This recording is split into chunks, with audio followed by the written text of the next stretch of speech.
The Nuggets are going for gold. I You like get that. it? Yes. They got to go get it. graphic. It took Keep you a little digging, while go get it. before you laugh. Yes. This is their last 5 games. A 5-game winning streak that they're looking Rolling. to extend in Minnesota as they take on a Timberwolves team that's won 4 of their last 6. There's a couple of all-stars in the Western Conference. Nikola Jokic with a nice footwork in the bucket inside, cutting their deficit as the Wolves led the way at that point. Then off the inbounds, Karl Anthony Towns knocks down the mid-range jumper. Catch and shoot 5. Right. It's unbelievable. I mean, these young guys, their skill set, that's old school big boy basketball right there. Rebound and put it back. Body to body. The Wolves would lead the way 64-61 at the half. Then the Joker here with the missed layup gets his own rebound, kicks it out to Malik Beasley for 3. Yeah, the Joker showed his athleticism, which is below the rim. And nice kick out. He has great vision. Beasley had 22 in this one. Towns Oh! with That's some athleticism. 31 points and 12 rebounds. Sorry, Plumlee, that you've been on a Towns poster tonight. Ooh, that was vicious. Are you a cat guy? Yeah, I'm a cat guy. I like cat. I'm a cat guy. I'm a cat guy. So a Karl Anthony Towns guy. How about like just No, I'm a cats? dog. I knew I was messing with you. I knew you were going. I knew where you were going. That's not like I'm a cat guy, but I'm a still a dog cat lover. guy. I'm a dog Shout out lover. to Magic. Ooh, Luau Dane sighting. Flashback, Luau. Correct. Now the same score here. 10 seconds to go. Luol Deng gets a shot for the win and can't knock it down. Yeah, I would like to have seen Wiggins or Towns. try Yeah, something. why are we not playing through Towns? I haven't figured it out. Second game I've seen, the ball didn't go to him down In the low. final possession. Yeah. Hit a big shot in big shot in overtime to win. Right. The Nuggets go on to win at 107-106, and Coach Mike Malone is the 2019 All-Star coach for, well, we can't call them the Western Conference All-Stars, Team LeBron. Team LeBron. It is, of course, That Coach sounds good, Bud too. That sounds good. with Team Giannis. I know, I like it all. Well, the Nuggets, Nikola Jokic recorded a triple-double, his 9th this season. Can you tell me what stood out to you about his play? What I love about Jokic is just the way he sets screens and how he's able to roll to the basket. He uses physicality. Right now, you can see his vision is that he's seeing this left side of the court, and if you're cutting to the basket, he will make the proper pass to you. And then just his ability to set the screen, roll to the basket, and then he plays physical basketball. He's not a big-time athlete, but he knows I can use my body down low, and I'll hit these guys who are 6'8", 6'9", or smaller than me. And guys, the way the game is now, it's not a lot of physicality. And then he does an excellent job of looking down the court. Most bigs want to give the ball to the guard in the backcourt. His vision is all the way down the court, 94 feet. He does a good job of passing the ball on cuts to the basket. He puts his body on guys, and then he has great footwork around the basket. Just the jab step, the pump fake, the little things that as you get older and you're not as big-time athlete anymore, you got to know how to use your body. So he's using his body well. And then just the guys around him. You start seeing the guards knock down shots, and everyone knows when he gets the ball in the low block, you got to cut without the ball. And we really quickly brushed over the fact that Malik Beasley had 22. How has he contributed to this team this season? 34 the other night, career high. Right. 35 with And just continues to improve, which I think is what's most 35 points impressive. the other night against Houston at home. Breakout year for me because opportunity. We know Gary Harris has missed a lot of games. Prepared himself ready to play. We know Will the Thrill missed some games earlier in the season, ready to play. So Malik Beasley has shown us now when opportunity knocks, and you notice when you're in the gym early, you're working on your shot, you're taking care of your body. So now when Coach Malone puts him in the game, he doesn't look like a fish out of water. He looks like a guy that's been waiting and salivating for this opportunity. That's why he's playing such great basketball. He's averaging more than 27 points a game over this last 3 games. And one of their player development guy who's a guy that was here with me in Atlanta, John Beckett, he does a great job of working with young players and keeping those guys motivated, keeping them in shape. And as you said, when that opportunity comes, you have to seize that moment. It's a long season, and guys are going to get hurt. So there's no excuse for you not to be in great shape. And when Coach calls your number, you have to be ready to go out there and execute. So is this Nuggets team a legitimate contender in the Western Conference? I say yes. The only thing that we, quote unquote, NBA people were concerned about, are you ready to get right out of that second round. Can they win the first round series 1-8? Right. You probably say yes, unless you're facing the Lakers and that's a LeBron James team. Then you're pretty nervous because we know LeBron James can probably beat a series by itself in that first round. But because they're so young, Chris, and they've never been there before, that's my biggest concern for them. And I'm like you. I'm concerned with their experience. The only experienced player that has really deep playoff experience is Paul Millsap. The other guys are young, and get into the playoff, you can be excited about it, but it's another level of intensity. Guys really lock in on what you do well, and they're going to take your strengths away. So I don't know how well they're going to do. It depends on the first-round opponent, how well they do. But you're right. If they were to get the Lakers, we know LeBron can win a series by himself. Well, then if you think that they're perhaps a piece away from being a legitimate contender, can they go get anybody with the trade deadline around the corner?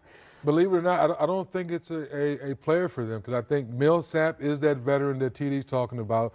Jokic has grown within. Gary Harris has grown within. Will the three?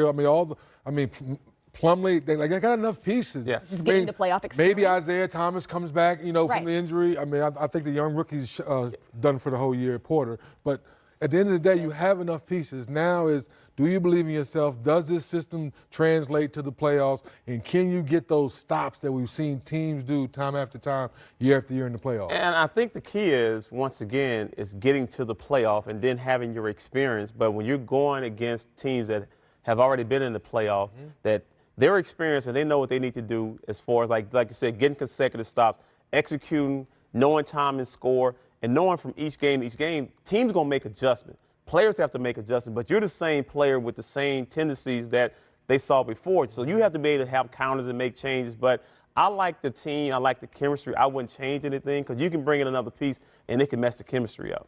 So you got to be very careful of that. Look elsewhere in the Western Conference. Perhaps a legitimate contender in the Houston Rockets? Trying to somehow shoot their way out of a slump. They've dropped 2 in a row in Utah to face a Jazz team that's won 9 of their last 10 home games, but James Harden decided, we're just not going to lose 3 in a row. Well, it's hard to do that the way this young man's been playing back-to-back seasons, because the system really does fit his skill set. It truly does. He puts so much pressure. How do you stop him? How do you slow him down? Well, there's a number of ways, I would say, but even double teaming, if guys are making shots, it opens up the court, but he is one of the best players I've seen off the bounce. He had 29 points in the first half alone. There he is with a no-look to Kenneth Faried, who's been very helpful since his acquisition. Well, he's a different version of what Capella brings you. Like, once again, James Harden gets to the paint with the floater, because now look how wide open the lane is. So now as a defender, you're like, my 4-foot lane, he kicks it. If I get too close to him, he goes by me. He gets a layup, or I foul him. So once again, for some of us, you're like, wait, this is one-on-one basketball. Well, I can't think of another one-on-one player right now in our game that really fits. There's certainly not a one-on-one defender.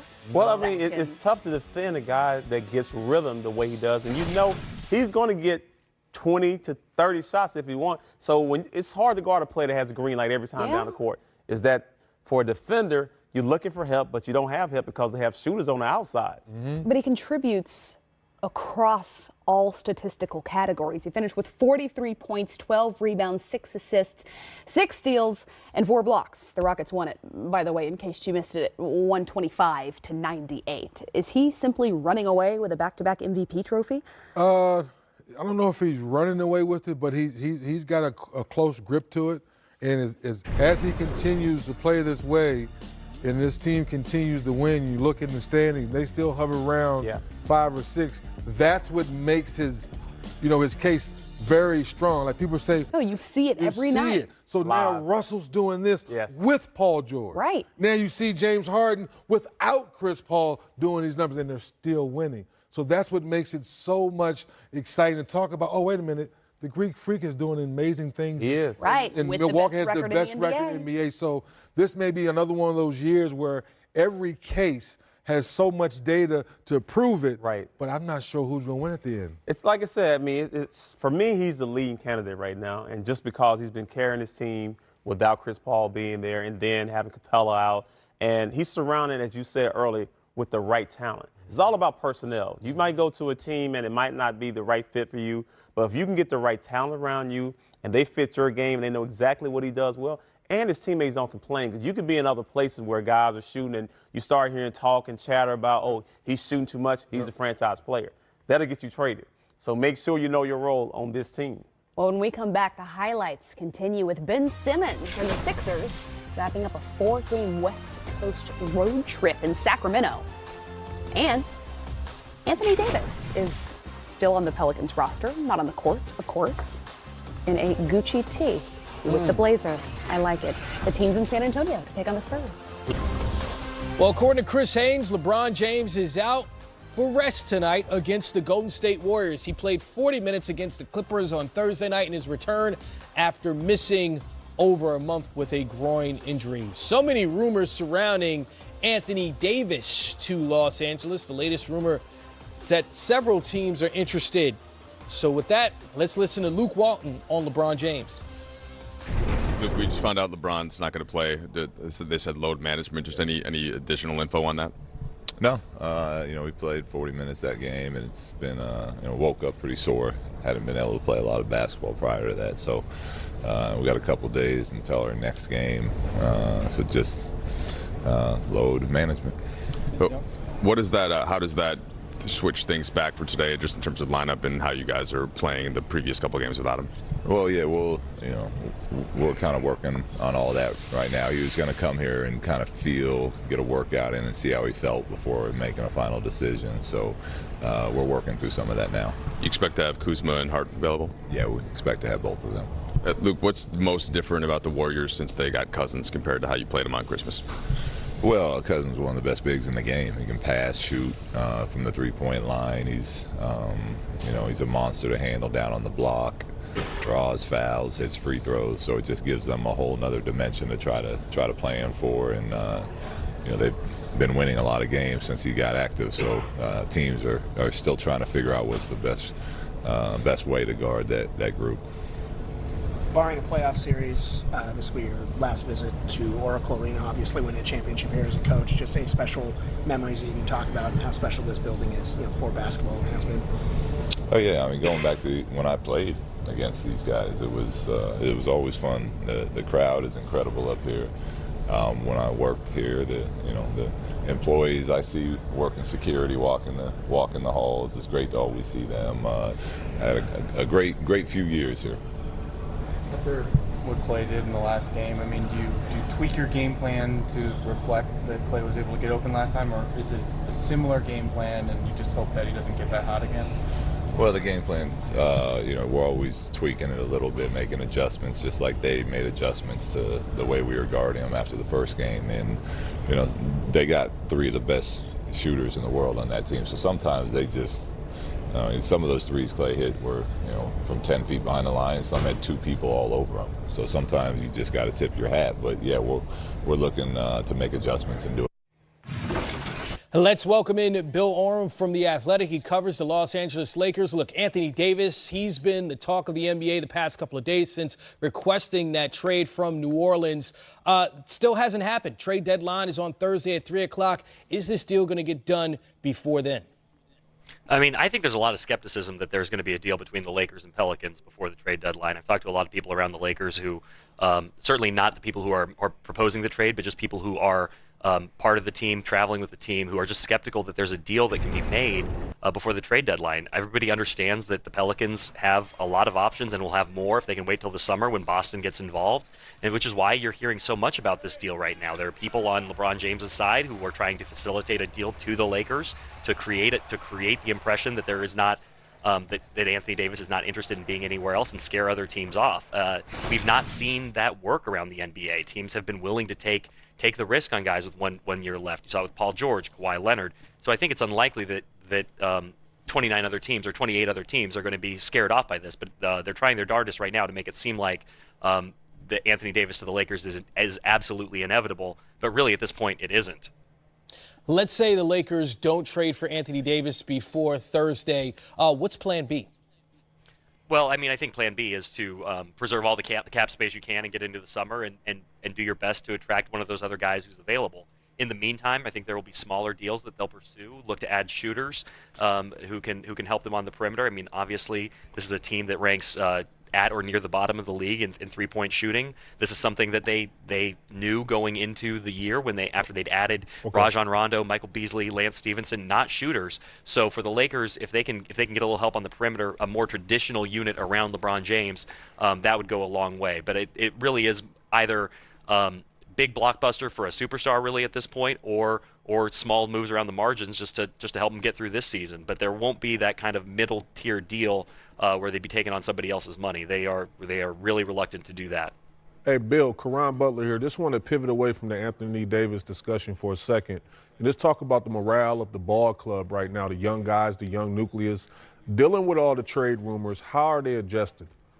Yeah, I mean, so far they've shown that they've been pretty good. I mean, Lonzo Ball is one guy we haven't had a chance to really see in this environment. He's been away from the team, obviously, with his sprained ankle. He's at the forefront of all these trade rumors. Kyle Kuzma I talked to before the game, and he said that he was keeping his head clear, that it hadn't really affected him yet at this point. All these guys are in touch with their agents. Luke Walton said that he has talked to some of these guys individually, but I think it's one of those things where guys want to see something more concrete before they let this totally worry them. But of course, it's human nature. It sneaks in there where you start to wonder, am I going to get traded? Is my time here going to be done? Am I going to be part of what they're building here?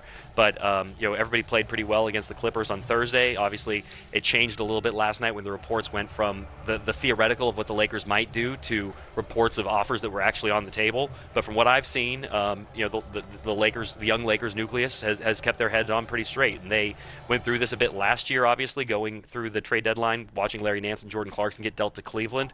So I think there is kind of an awareness of the business side of this and trying not to let it get too emotional. Bill, have you seen any visible frustration from these young guys? I mean, as we're talking about Jason Hart, Kyle Kuzma, Brandon Ingram, Lonzo Ball, they're all fantastically young. Have you seen any visible frustration, and have you been offered up to the Pelicans yet? I love New Orleans. They can have me, please. I think I'm gonna have 4 nights in New Orleans in the spring due to the Lakers' travel schedule. I'll take more. I'll take a playoff series. I'll take an entire season. I have a lot of restaurants I can't get to in 4 nights.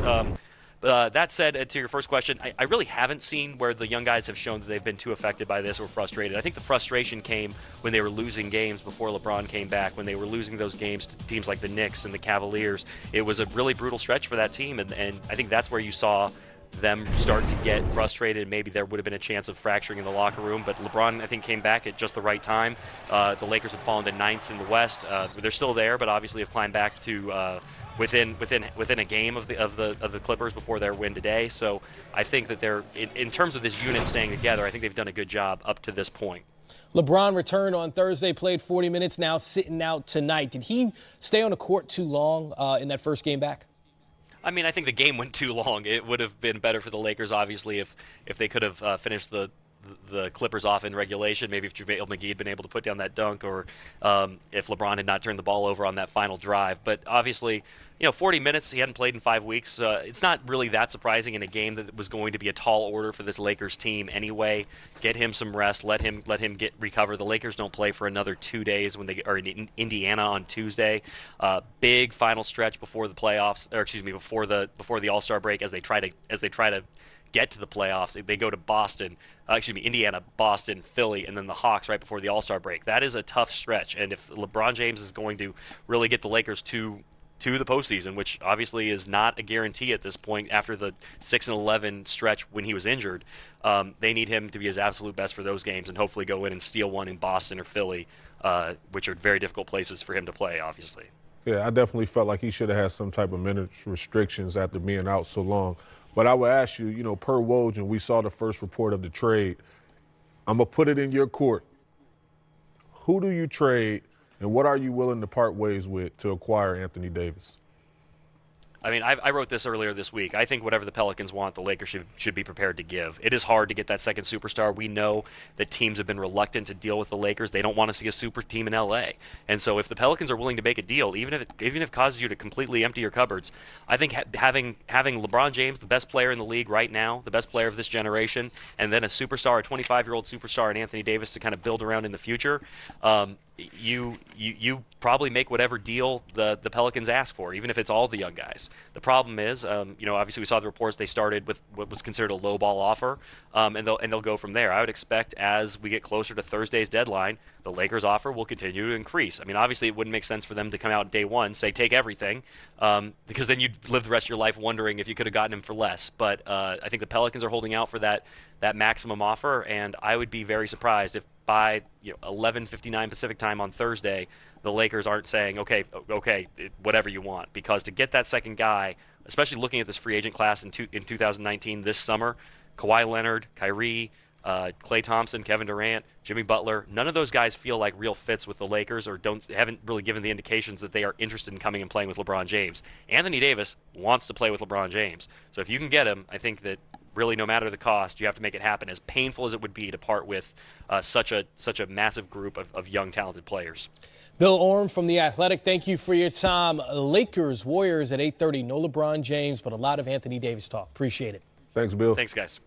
So, again, he said, mirrored a lot of the things you said, Karan, in the sense of they want to or feel like they have to get this deal done by the trade deadline on Thursday. I think that's the key in this situation, is that it doesn't seem like the Lakers want to wait until the offseason to get this done. Yeah, because now you're forfeiting the future of a young nucleus. And you see it. Here's the thing. You see it a little bit with D'Lo, where D'Angelo Russell, and now he's in Brooklyn, and he's an all-star this year, right? So you're going to trade possibly Brandon Ingram, Kyle Kuzma, Lonzo Ball, and all these guys have no ceilings on their potential.